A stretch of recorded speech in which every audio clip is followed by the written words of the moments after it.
Hello everybody, I'm Mishka Valhalla, and today we are going to talk about the Halls of the Slain. Is that Bruce Viking? Hey, what are you doing? Stand back. Hey, that's too close. He got me, guys. I'll be back when I'm reincarnated. Hey, look whose phone I found. Ah, perfect. Hello, I'm Bruce Viking, and now I'm going to give you the lesson on the Halls of the Slain. To enter the Halls of the Slain, you must go to battle. You must die in battle.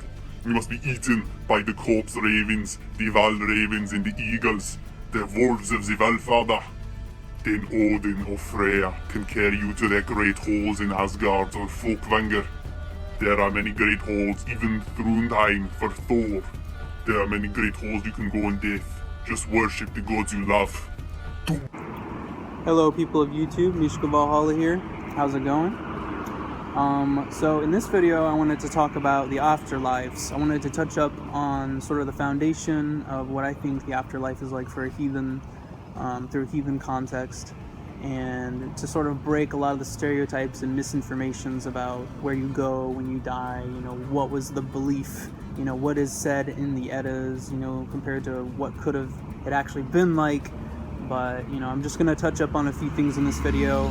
I'm gonna make another video about perhaps other aspects of the dead, different parts of the afterlife and its functions. But I'm just gonna kind of set the stage for now on what to think about when you're thinking about where you go when you die as a heathen. So the first stereotype to destroy, and I've said this in past videos, is that hell is a bad place. Hell is not a bad place. It is the other world. It is the underworld. It is where all the dead go when they die. The belief, at least according, if we're looking at the earlier sources, which would be like saga references and the Poetic Edda, we see a lot of mention of good aspects of the underworld. How Hela prepares places for the dead. She's caring. She's a generous host. The underworld is a bright realm where all social classes dwell, waiting their next trial, awaiting where they're going to go next, where they're going to move on to.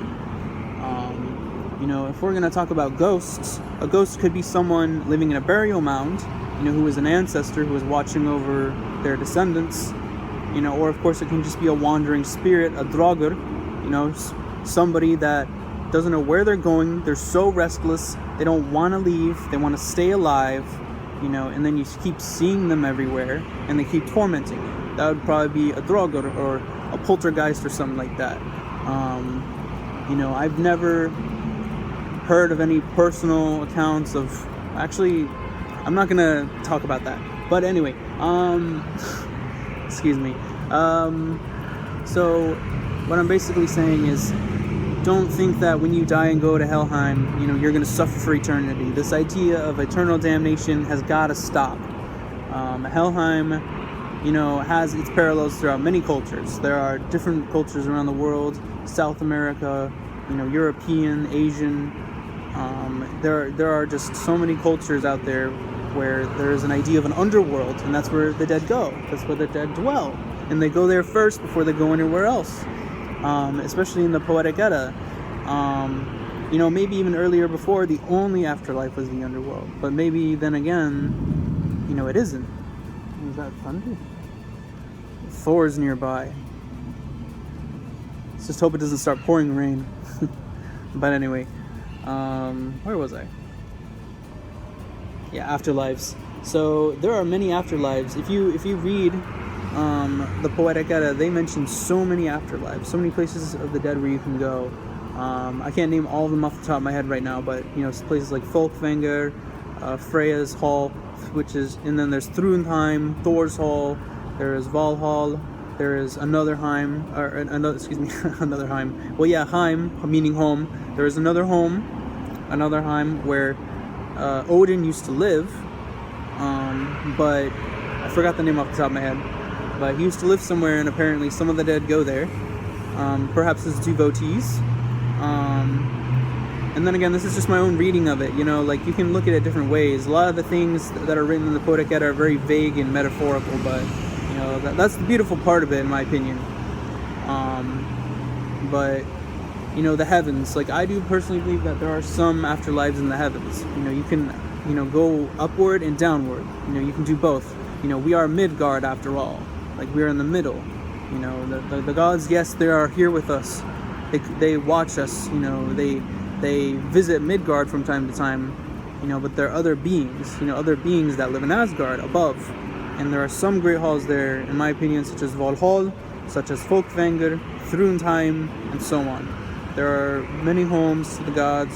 There is a, Noatun, which is Njord's Great Hall, which is very much a hall that I could want to go to one day. Then there is, of course, Aegir's Hall in the bottom of the ocean, who is an ancient god, a Jotun. Again, you see, many of the Jotuns, they are friends with the gods. They become gods themselves, you know? This idea that they're all evil, it's got to stop. I know, I'll stop preaching about that, but I guess it's just hard to erase that stereotype these days, really. But I think things are getting better. But aside from that, the underworld, the heavens, wherever you go in death, you know, don't worry so much about that. Like, don't be afraid. Like, the point is that you're going through that trial, through that cycle that everyone goes through. Every living thing dies, you know, and you are getting either buried into the earth. You know, there were two traditions that seem to coincide a lot in Norse society, and that was burning the dead and burying the dead. And the dead was always buried or burned in a longship, because the longship was a huge part of Norse society. It was like a boat axe culture that started in like a very long time ago.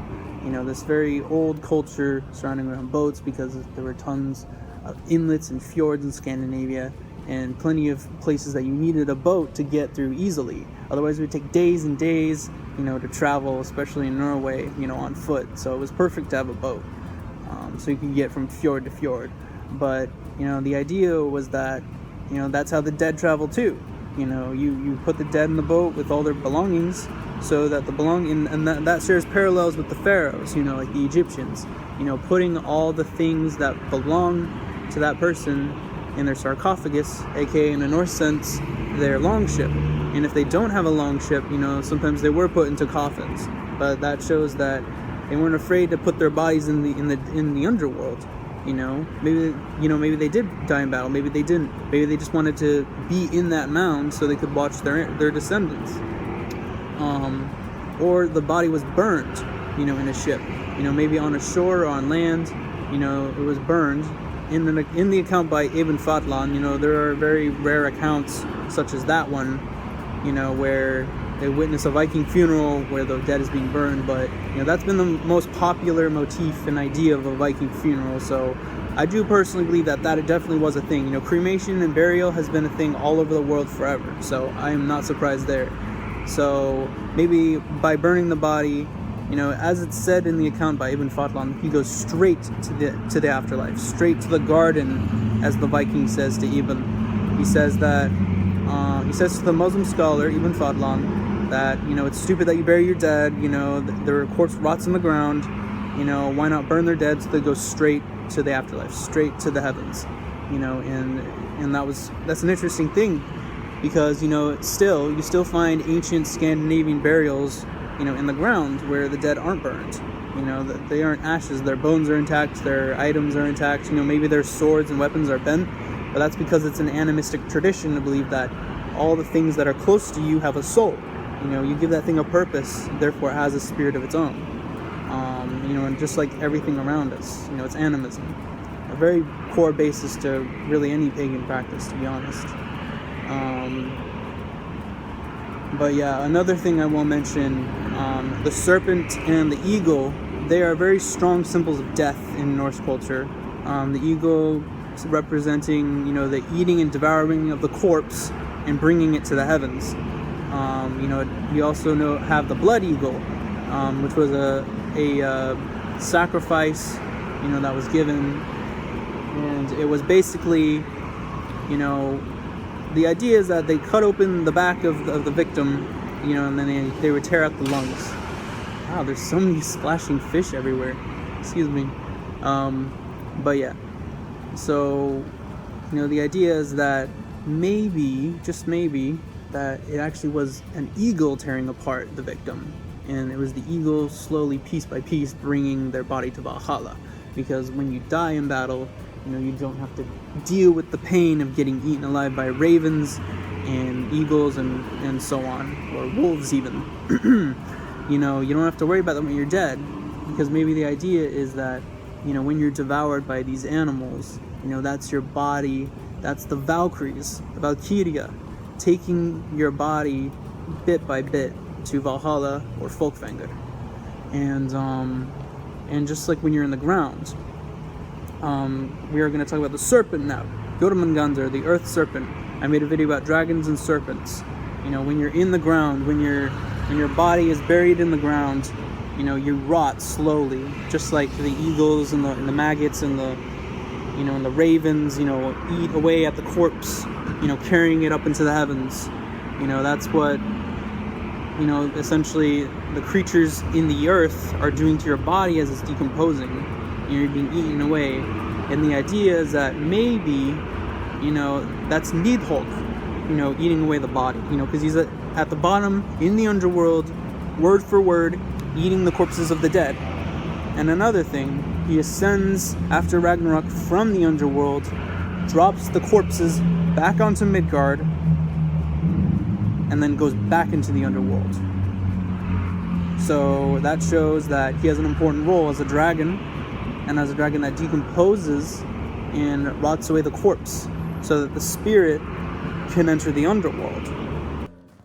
Anyway, I would like to end this video with simply saying, yes, our ancestors very likely believed that in order to go to Valhalla or Folkvanger or any of the halls of the slain, you know, one needed to die in battle or die a victorious death or something of the sort.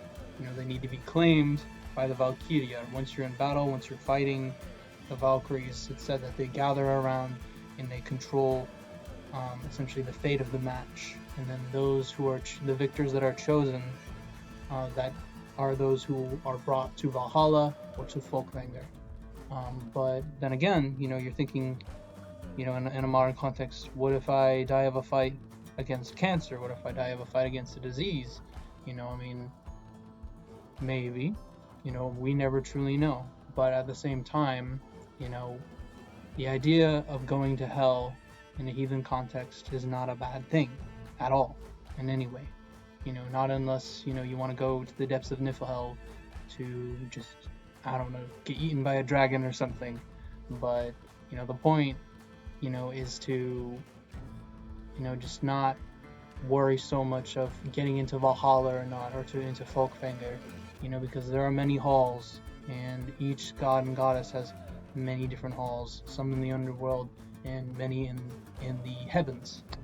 So you don't have to worry about it, really.